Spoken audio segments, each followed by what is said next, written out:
እኛ እህቶቻችን ይጠቋላልንም አይ ቲንክ ትልቁ እየተዋሹ ያለው ውሸት ምንድነው? የእህቶቻችን መጠቃት ደስ እያላችሁ ነው እናንተ ምናምን ሴቶችም ወንዶችም ስለ እህቶቻችን አላልንም። ይሄ ውሸት ነው። ውሸትን በመደጋገም እውነት ማስመሰል ይቻል ይሆናል፣ ግን ውሸት ነው አት ኤንድ ኦፍ ዴይ። እና በዛኛው ሳይድ በኩል ለምንጠይቀው ጥያቄ መልስ እንደመለስ እየተደረገ ያለው ምንድነው? ስለ ሴቶች በቃ እንደዚህ ሲሉ ይሄ በጣም ያሳዝናል። እና የእኛ እህቶቻችን አይጠበቁ፣ እህቶቻችን እንዳይነኩ፣ እህቶቻችን ምን ነገር እንዳይደርስባቸው የሚለው አቋማችን እንደሆነ ይታወቅልን። እየጠላን ያለ ነው፣ እየተጠየፈን ያለ ነው፣ አብሮ ተሸክሞ ታዝሎ እየመጣ ያለው ነገር ነው። ታዝሎ እየመጣ ያለው ነገር ዲያቆን ዳዊት አንድ ጥያቄ ልጠይቅዎት። የዚህ የተሰማ ካምፔይን ግለሰብ ወይስ አንድ ኦርጋናይዜሽን? ኦርጋናይዜሽን ነው። ፐርፌክት። ይሄ ፒቲሽን አንድ ግለሰብ ይዞት የሚሄደው አይደለም አይደለ? እንዳለ ተሰብስቦ ስፖንሰር አለው ይሄ ፒቲሽን አይደል? ፐርፌክት። ስፖንሰር አለው። ከዚህ ፒቲሽን ጀርባ ነገሮችን እያስተባበሩ ያሉ ነገሮችን በደንብ አድርገው ወደ እነሱ ዶክመንት እየተደረገ ያለ ኦርጋናይዜሽን አለ አይደል? ኦኬ። ያ ኦርጋናይዜሽን ደግሞ የሴት ልጆችን ጥቃት ብቻ ሳይሆን አብሮ የትራንስጀንደር ነፃነትን እና ደግሞ የሴም ሴክስ ሜሬጅን ወይም የግብረ ሰዶም ነፃነትንም ደግሞ ሰፖርት ያደርጋል። በጣም ጥሩ። ስለዚህ አንድ ሙቭመንት በደንብ አስተውሉ ያልተረዳችሁ እህቶቻችን፣ ይሄ ፒቲሽን ለአንድ ነገር ብቻ አይደለም የሚገባው። አንድ ኦርጋናይዜሽን ውስጥ የሆነ ፒቲሽን ሲገባ ያ ኦርጋናይዜሽን ለሚሰራው ነገር ሁሉ ሰፖርት ነው የሚያደርገው። ኦኬ። ያ ያስገባችሁ ፒቲሽን ኦርጋናይዜሽኑ ተሸክሞት ላነገበው ዓላማ እንደ ግብአት ይሆናል ማለት ነው። ኦኬ። እናንተ ለእህቶቻችን ብቻ ነው የመሰላችሁ። ኖ፣ ይሄ እንዲያው ሞኝ ካልሆነም በስተቀር መቼም ፊደል የቆጠረ ሰው አይጠፋው። ይሄ ነው ልናሳያችሁ እየሞከርን ያለው። ይሄ ፒቲሽን ከቨሩ ከላዩ ሴቶች ጥቃት ይቁም ነው። አሜን፣ ይቁም። በጣም ደስ የሚለን ነገር ነው። ይቅርታ ዲያቆንዬ፣ ምናልባት ሌት የመጡ ሰዎች አሉ መሰለኝ። ኤቪደንስ እንያሉ ስለሆነ ጀስት እንደገና ዋን ሞር ታይም ለማሳየት ማለት ነው። እሺ፣ በጣም ይቅርታ ዲያቆን፣ ግን ሌት የመጡ ሰዎች ስላሉ ይሄ ፔቲሽን የምታዩት ኦኬ፣ ትሰማ የሚለው ፔቲሽን ከስር ዋናው መስራቹ አዲስ ፓወር ሃውስ ነው። አዲስ ፓወር ሃውስ ነው። አዲስ ፓወር ሃውስ ደግሞ ማን ነው ስንል አዲስ ፓወር ሃውስ ማን ነው ስንል አንደኛው ፓርትነሩ ሴታዊት ሙቭመንት ይላል ማለት ነው። ሴታዊት ሙቭመንት ይላል ማለት ነው። ኦኬ። ሴታዊት ሙቭመንት በ2019 ላይ አንድ ዳኪመንት ጽፏል ለዩኤን ዩናይትድ ኔሽን ዲሰብሚት ያደረገው ሙቭመንት አለ። ኦኬ። ይሄንን ኦንላይን ገብታችሁ ልታዩ ትችላላችሁ ምን እንደሆነ ማለት ነው። ሴታዊት ሙቭመንት ላይ ያለው ዳኪመንት ምንድን ነው? ይሄ ነው። ጀንደር at the juncture of political reform ይላል። ሻዶ ሪፖርት ነው። prepared by ሴታዊት ሙቭመንት። ኦኬ። ሴታዊት ሙቭመንት ኦኬ። ከእንትኑ ባሻገር ያለው ማለት ነው። ግልጽ በሆነ መንገድ እዚህ ሪፖርት ላይ የኢትዮጵያን ግብረ ሰዶማውያን ሴቶች ኦኬ እና ኢንተርሴክት የሆኑ ወንዶችም ሴቶችም ያልሆኑ በሴክሹዋል ኦሪየንቴሽናቸው ሴት ስለምንወድ ብቻ ኢግኖርድ ነን፣ ኢቨን በኢትዮጵያን ሁማኒታሪያን ራይትስ በቃ ኢግኖርድ ሆነናል ብለው ለዩናይትድ ኔሽን ጽፈዋል ማለት ነው። ይሄ እንግዲህ ምን ማለት ነው? ድረሱልን ማለት ነው። ይሄ ብቻ ግን አይደለም። በጣም የሚገርመውና የሚያስደነግጠው ፓርት እዚህ ጋር የምታዩት ምንድን ነው? ኢልጋ የሚል ኦርጋናይዜሽን አለ። ኢልጋ ማለት የኢንተርናሽናል ግብረ ሰዶማውያን ኦርጋናይዜሽን ነው። ለዓለም ሁሉ መብታቸው መጠበቅ አለበት። ለዓለም ሁሉ፣ ለአንድ ሰው አይደለም፣ ለዓለም ሁሉ መብታቸው መጠበቅ አለበት ብለው የሚከራከሩ ኦርጋናይዜሽኖች ናቸው። ማን ነው ሀሳባቸው? ስለ ግብረ ሰዶማውያን፣ ስለ ሴቶች አይደለም፣ ስለ ግብረ ሰዶማውያን መብታቸው መጠበቅ አለበት የሚል ነው። ይሄ ሪፖርት በእነሱ የተዘጋጀ ነው ማለት ነው። ወረድ ብለን ስናነብ ኦኬ ምን ይላል? ኦርጋናይዜሽኖች ለእኛ ምንድነው ኢንፎርሜሽን አግኝተናል። ምን የሚል ቦትስዋና፣ ኢትዮጵያና አይራክ ተመሳሳይ ጾታ መሆን የተከለከለ እንደሆነ በህግ የሚያስቀጣ እንደሆነ ኢንፎርሜሽን አግኝተናል ይላል። ኦኬ። ይህንን ኢንፎርሜሽን ከማን ነው ያገኙት? ኢትዮጵያ የሚለው እንግዲህ ቁጥር 82 ይላል። ኦኬ። ያንን ኢንፎርሜሽን ያገኙት ከሴታዊት ሙቭመንት ነው። ስለዚህ ሴታዊት ፐብሊሽ በሚያደርገው ስራ ኢንተርናሽናል ግብረ ሰዶማውያን ላይ የሚሰሩት ሰዎች ያንን ኢንፎርሜሽን እያገኙ ያው እንግዲህ ሀሳቡ ይስፋፋል ማለት ነው። ለኢትዮጵያም እንዲደርስ ይደረጋል ማለት ነው። እና ማስረጃ አለ ወይ? አዎ ማስረጃ አለ። ማስረጃውን እያሳየን ስለሆነ ነው። በጣም ይቅርታ ዲያቆን ያሬድ። እሺ ዲያቆን፣ ምንም ችግር የለውም። አይ ቲንክ ጥሩ ነው ያደረጉት። የምናገረውን ነገር እንዲያውም ጥሩ በማስረጃ ይሆናል ማለት ነው። አሁን አይ ቲንክ ሰው እየመሰለ ያለው ያቺ ፒቲሽን አንድ ሲንግል ወረቀት አድርጎ ነው የሚያስባት ዲያቆን። ዳስ ቢግ ፕሮብለም። ያቺ ፒቲሽን፣ ያቺ ወረቀት፣ ያቺ ባርኮድ ኪውአር ኮድ የሆነች በቃ እንዲያው የሆነች በቃ ክሊክ አድርገው ሳይን ባረው ቁጥር ኪውአር ኮዱን እስካን ባረው ቁጥር በቃ ወደምትደፈር ሴት የሚል ዓላማ ብቻ ያለው መስሏቸዋል። ኖ ኤኒ ፒቲሽን ዩ ሳይንድ ኤኒ ፒቲሽን ሳይን አድርጋችሁ ሰሚት የምታደርጉት ሁሉ ያ ሪፕሬዘንት ላደረገው ይሄን ሙቭመንት ለሚያቀነቅነው ኦርጋናይዜሽን ለዚህ አይዲዮሎጂ ለቆመ ኦርጋናይዜሽን ጠቅላላ ግብአት ነው የሚሆነው ማለት ነው።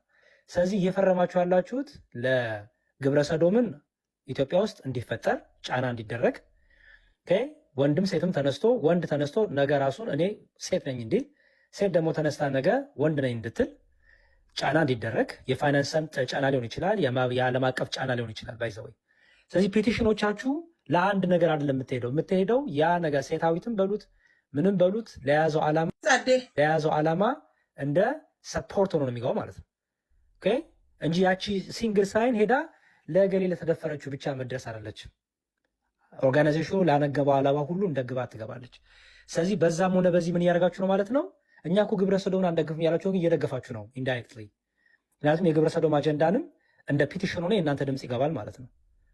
ይሄንን መመርመር ነበረባችሁ የምትፈርሙ ሴቶች፣ በተለይ ሴቶች፣ በተለይ ደግሞ ስፔሲፊክ ደግሞ ክርስቲያኖች በየዋህነት በቅንነት ብቻ በማሰብ መርምሩ ሲል መጽሐፍ ቅዱስ እየመረመራችሁ ተቀበሉ፣ እያጠናችሁ 2-3 ጊዜ ደብል ቼክ እያረጋችሁ ቬሪፋይ እያረጋችሁ ተቀበሉ የተባለውን ነገር ትታችሁ ዝም ብሎ በተቀባባ ነገር በተለይ ክርስቲያን ሆኖ አለመመርመር ይሄ በጣም በጣም አስቸጋሪ ነው። ስለዚህ አሁንም መርምሩ። ምክንያቱም ነገ ላይ ትውልዱ የሚጠይቃችሁ ነገ ላይ ቆሻሻ ነገር ውስጥ ነገ ላይ ነውርና ኃጢአት ነገር ውስጥ ተባባሪ ሆናችሁ በታሪክም ትወቀሳላችሁ ማለት ነው። ኦኬ ከዚህ ነገር ጋር ነው እኛ አንፈርምም ወይ ደግሞ ይህን ነገር አንደግፍም እየተቃወም ያለ ነው እንጂ የእህቶቻችንን መጠቃት አይደለም እየተቃወም ያለ ነው።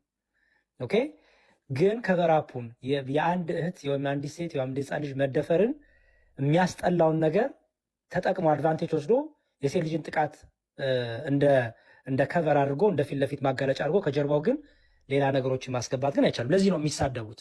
እንዳየሁት እንደሆነ እንዲሁም ይቅርታ ለቃሌ እናንተ ትሎች የሚልም ስድብ ሰምቻለሁ። ይሄን የምትቃወሙ ሰዎች እናንተ ትሎች ናችሁ ተብለናል። ኢትስ ኦኬ፣ ምንም ችግር የለውም። ኦኬ ባህል፣ ሃይማኖት፣ ትዳር እንደዚህ የምትሉ እናንተ ትሎች ናችሁ ብለናል። ኦኬ ለምን ስላልን ይሄ ነገር ትክክል አይደለም ስላልን ማለት ነው። ለሴት ልጅ መብት የቆመ ሰው ለሴት ልጅ መብት መደፈር የቆመ ሰው ባህልን፣ ቤተክርስቲያንን፣ ክርስትናን፣ መጽሐፍ ቅዱስን፣ ትዳርን እያፈረሰ ከሆነ የመጣው አሁንም ቢሆን እንቃወማለን። ይህን ስንቃወም እኮ ኦኬ አይ አካሄዳችን ትክክል አይደለም፣ ትዳርን መንካት የለብንም፣ ቤተክርስቲያንን መንካት የለብንም፣ ክርስትና መጽሐፍ ቅዱስን አታክ ማድረግ የለብንም፣ ማህበራዊ ትስስሩን ሶሻል ላይፉን አታክ ማድረግ የለብንም። ስለዚህ አካሄዳችን ትክክል አይደለም ብሎ እንደማረም እንዲሁም ጭራሽ በደንብ እንገፋበታለን ማለት ነው። ስለዚህ እኛም እንገፋለን ማለት ነው። ይህንን በደንብ አስረግጠን መናገር ሳለብ ነው ዲያቆን። የመጨረሻው ታዲያ እናንተ ምንድን ነው የምታስቡት? መፍትያችሁ ምንድን ነው የሚለውን ነገር ባለፈውም ተናግሬያለሁ። ምን ያስፈልጋል? የህግ አማካሪዎች፣ እኛ መሬት ላይ ያወረደ ነገር እንዲሰራ እንፈልጋለን፣ እኔ በበኩሌ ማለት ነው። ስለዚህ ኔክስት ስቴፓችን ሆን የሚገባው ምንድነው ብዬ አምናለሁ ዲያቆን። ህግ አማካሪዎችን ይዘን ጠበቃዎችን ይዘን ህግ አካል ውስጥ ያሉ ሰዎችን ይዘን ሪሊ ህጉ እንዴት ነው ሊስተካከል የሚችለው? እንደዚህ አይነት ወንዶችን የሚደፍር ሴቶችን የሚደፍር ህፃናትን የሚደፍር ሴት ትደፍራለች፣ ወንድ ወንድን ይደፍራል። ወንድ ሴትን ትደፍራለች፣ ሴት ወንድን ትደፍራለች። ብቻ መደፈር የሚለውን ነገር የሚያደርግ በዚህ የቆሸሸ ህይወት ውስጥ ይሄንን ደግሞ የሚያደርግ ሰው ህጉ እንዴት አድርጎ በደንብ አድርጎ ይቅጣው። ከህግ አካላት ጋር የሚሰራ ነው ማለት ነው። የህግ አካላትን ደግሞ ሪቻውት ማድረግ አለብን ማለት ነው። ኦልሬዲ ስታብሊሽ የሆነው ሲስተም ላይ እንዴት እንስራ ነው እንጂ ሲስተሙን እያፈረስን እንትን እያጣጣልንማ መቼም አይሆንም። የመጀመሪያው ነገር የህግ አካላትን እኔ የማውቃቸው ጠበቃዎች አሉ በደንብ ተቀባይነት ያላቸው እስከ ከፍተኛ ፍርድ ቤት ድረስ የሚሄዱ ከሎካል ፍርድ ቤት ጀምሮ እስከ ትልቁ ፍርድ ቤት ድረስ የሚሄዱ እነሱ ሰዎች ኢንቫይት እናድርግ። ስለ መደፈር ህግ ያለውን ነገር እስኪ በደንብ ይታወቅ። መጀመሪያ ምንድነው ክፍተቶቹ? ኦኬ አንድ ሴት ተደፈርኩ ብላ ፍርድ ቤት ስትቀርብ ለምንድን ነው በደንብ ድምጿ የማይሰማው? ምንድን ነው ችግሩ? ኮራፕትድ የሆኑ ዳኞች አሉ፣ ኮራፕትድ ሊወሮች አሉ፣ የትም ሀገር አሉ። ኦኬ እሱ እንዴት ነው ሶልቭ የምናደርገው? በጣም ከባድ ነው ግን ባይዘ በጣም በጣም በጣም ቻሌንጅ አለው። ቻሌንጁን ግን ፌስ ማድረግ ይሻላል ግብረ ሰዶምን ከማስገባት። ቻሌንጁን ግን ፌስ ማድረግ ይሻላል። ተመሳሳይ ጋብቻንና ጾታ እንደፈለግ መሆን ትችላለህ።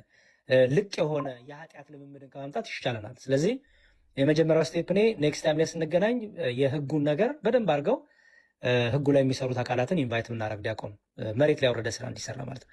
ከዛ በኋላ ደግሞ ይሄን ነገር በደንብ ኦርጋናይዝ ካደረግን በኋላ በእነዚሁ በህግ አካላት በኩል በቀበሌዎች በአመራር ደረጃ ያሉ ሰዎች ላይ ፒቲሽን ማስገባት። ኦኬ ንጽት ያለ ነገር ምን ለምሳሌ የሴት የመደፈር ከሆነ መደፈር ላይ ብቻ ታርጌት ያደረገ ሌላ አጀንዳ የሌለው ሌላ ነገር ትርኪ ምርክ የሌለው መደፈር ላይ እህቶች ወንድሞች ላይ ህፃናት ላይ ወንዶች አዋቂዎች ላይ ሴቶች አዋቂዎች ህፃናት ጭምር መደፈር ላይ ነው በጠበቃዎቹ በኩል በህጋዊ አግባብ መልኩ ህጉ ላይ ጫና ማድረግ። ኦኬ ህጉ ላይ ጫና እንዲደረግ ህጉ ላይ ለውጥ እንዲደረግ ማለት ማድረግ ቢቻል ብዬ አምናለሁ። ከዛ በተረፈ በቤተ እምነቶች አሁን በጣም አታክ እየተደረገችው ያለችው ኦርቶዶክስ ናት። ባይዘው ይህን እያወቃችሁ ነው ብዬ አስባለሁ። በሌላ ቤተ እምነትም ያላችሁ ይህን አክኖሊጅ ታደረጉ አይቻለሁ። በጣም ታንኪዩ ለእናንተ ሰብልዬንም ጨምሮ ማለት ነው። ኦኬ ስፔሲፊክሊ ኦርቶዶክስ አታክ እየተደረገች ያለችው ለምን ኦርቶዶክስ አታክ ትደረጋለች ቢባል ከጥንቱም ጀምሮ ወደ ኢትዮጵያ እነዚህ የግብረ ሰዶም ነገር እንዳይገባ የግብረ ሰዶም ነገር ነውርና ኃጢአት መቆሸሽ እንደሆነ በግልጽ አቋም የምታሳወቅ ስለሆነች አትወደድም። እንኳን ኢትዮጵያ ውስጥ ባሉ ግብረ ሰዶምን አይደለም ውጭ ባሉት እንኳን ግብረ ሰዶምን አትወደድም ኢትዮጵያ በዚህ አቋሟ። ቤተክርስቲያኗ ስፔሲፊክሊ አትወደድም። ስለዚህ ቤተክርስቲያኗ እንድትጠፋ ይፈለጋል። ቤተክርስቲያኗ በዚህ ቆሻሻ ነገር ውስጥ አፕሩቭ እንድታደርግ ይፈለጋል። ቤተክርስቲያኗ ደግሞ እኛ ልጆቿ እያለን አባቶች እያሉ መቼም አሁን ትሰድቡን ይሆናል እያጠላጠላችሁ ለቤተክርስቲያኗ ቶር ይሆናል። ግን እኛ ልጆቿና አባቶቻችን እያሉ የእናንተ ዓላማ አይሰራም። ንጽህናን፣ ቅድስናን፣ የትዳርን ቅዱስነት እግዚአብሔር ሰዎችን ሲፈጥር ወንድና ሴት አድርጎ እንጂ ወንድና ወንድ አድርጎ እንዳልፈጠረ ይሄን እንናገራለን። በደንብ አድርገን አስረግጠን እናገራለን። ኦኬ ስለዚህ በቤተ ክርስቲያን ደግሞ በየቤተ እምነቶቹ ደግሞ እንዲሰራ ማድረግ በመስጊድም ኡስታዞች በእስልምና ያሉ ሰዎች በመስጊዳቸው ይህን ትምህርት በዳዕዋ መልክ እንዲሰጡ በቤተ ክርስቲያን ደግሞ በየሰንበት ትምህርት ቤቱ በየአውደ ምሕረቱ ካህናት የንስሐ ልጆቻቸውን በዚህ መልኩ ደግሞ በደንብ መሬት ላይ ያወረደ ስራ እንዲሰራ ማድረግ። ቅዱስ ሲኖዶስን መሪ አለን፣ አባቶች አሉን። ስለዚህ ቅዱስ ሲኖዶስ ላይ ደግሞ እንደ ቤተክርስቲያን እንደ ሰንበት ትምህርት ቤት እንደ ምዕመናን ያለንን ነገር በጽሁፍ ለአባቶቻችን በክብር ማቅረብ። ይህ ሁሌም የተለመደ ነው። ይህን ነገር አድርገን ቤተክርስቲያን የግብረ ሰዶምን ኃጢአት ህይወት ቆሻሻ ህይወት ቆሻሻ ምለው ለምንድን ነው? ሰውነትን የሚያቆሽሽ ስለሆነ በዳይፐር የሚያስኬዳችሁ ነው ወንድሞች። ኤርሊ ስቴጅ ላይ ገና በልጅነታችሁ በወጣትነታችሁ በዳይፐር የሚያስኬዳችሁ ህይወት ስለሆነ ማለት ነው። ኦኬ በዚህ በዳይፐር መሄድ የሚሰቃዩ ብዙ ወንዶች አውቃለሁ። ኦኬ ከብዙ ወንድ ለወንድ ግንኙነት የተነሳ ማለት ነው። እግዚአብሔር ባልፈቀደው መልኩ ስለሆነ ከእንስሳት ጋር ከምን ጋር የሚደረግ ግንኙነት ስለሆነ ሰው ወንድ ከወንድ ጋር ሲያደርግ ደግሞ ከተፈጥሮ ውጭ ስለሆነ ብዙ ችግር ውስጥ እየገቡ ስለሆነ ኦኬ ዳይፐር የሚያደርግ ወንድ ማየት አንፈልግም። አነስ ታሞ በበሽታ ምክንያት በተለይ ከሆነ ኦኬ። በግብረ ሰዶማዊ ምክንያት ግን ዳይፐር የሚያደርግ ወንድ ማየት አንፈልግም። ኦኬ በዛው ልክም እህቶቻችን ላይ እና ስለዚህ እንደ ቤተክርስቲያን ሊሰራ ይገባል ብዬ አምናለሁ። ኦልሬዲ እኔ ባለሁበት ደብር ጀምሬያለሁ። ሁላችሁም እዚህ በምታገለግሉበት ደብር ጀምሩ። ከዛ ደግሞ ወደ ቅዱስ ሲኖዶስ ደግሞ ቤተክርስቲያን እንድታስተምር ይሄን ነገር በደንብ አድርገን ማሰራጨት አለብን ብዬ አምናለሁ። ዲያቆን የመጨረሻው ዲስከሽኖች እንደዚህ ወንዶች ተሰብስበን ሪሊ ስለ ሴቶች ያለንን ክብርና ጥንቃቄ ፕሮቴክሽን በደንብ አድርገን ለእህቶቻችን ልነግራቸው ይገባል። ፌሚኒዝም አይደለም የሚነግራቸው። እኛ ወንዶችን በክፉ ምግባር ያሉትን ወንዶች እኛ ልንመልስ ይገባል። በመልካም ምግባር ያሉትን ወንዶችን ደግሞ ክሬዲት ልንሰጥ ይገባል።